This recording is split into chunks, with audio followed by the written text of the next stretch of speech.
Susahnya mencabut pagar laut di Tangerang.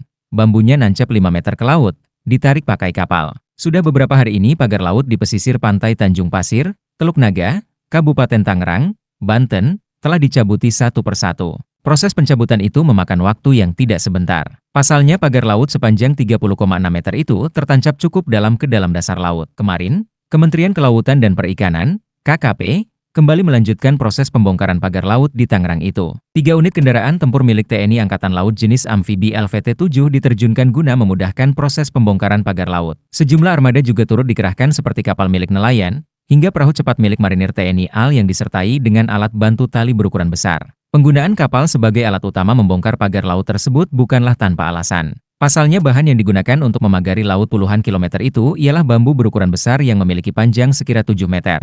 Bambu tersebut ditancapkan ke dasar laut sedalam 5 meter, sehingga hanya menyisakan sekira 2 meter bambu yang masih nampak di atas permukaan laut. Dalamnya ukuran bambu yang tertanam di dasar laut itu membuatnya tak mudah untuk dicabut dengan tangan kosong. Maka dari itu TNI AL pun menginisiasi pembongkaran pagar laut dilakukan dengan cara ditarik menggunakan tali yang diikat pada kapal ataupun kendaraan tempur.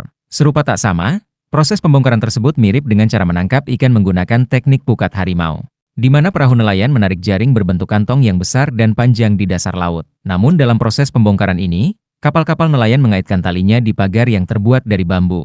Kemudian ditarik bersamaan dengan kapal lainnya hingga pagar bambu tersebut roboh. Ketika bambu itu 99% sudah terangkat dari dasar laut, sejumlah aparat telah siaga untuk mengeluarkan bambu yang tancapannya sudah berhasil terlepas. Metode itulah yang akan terus dilakukan hingga pagar laut yang membentang sepanjang 30,16 km itu hancur. Selanjutnya bambu panjang tersebut dibawa ke satu unit kapal kosong yang khusus menampung bambu-bambu yang telah dilepaskan dari dasar laut. Jika kapal khusus tersebut sudah terisi penuh, bambu-bambu langsung diantar ke tepi pantai guna disimpan sebagai barang bukti penyelidikan dan penyidikan oleh KKP.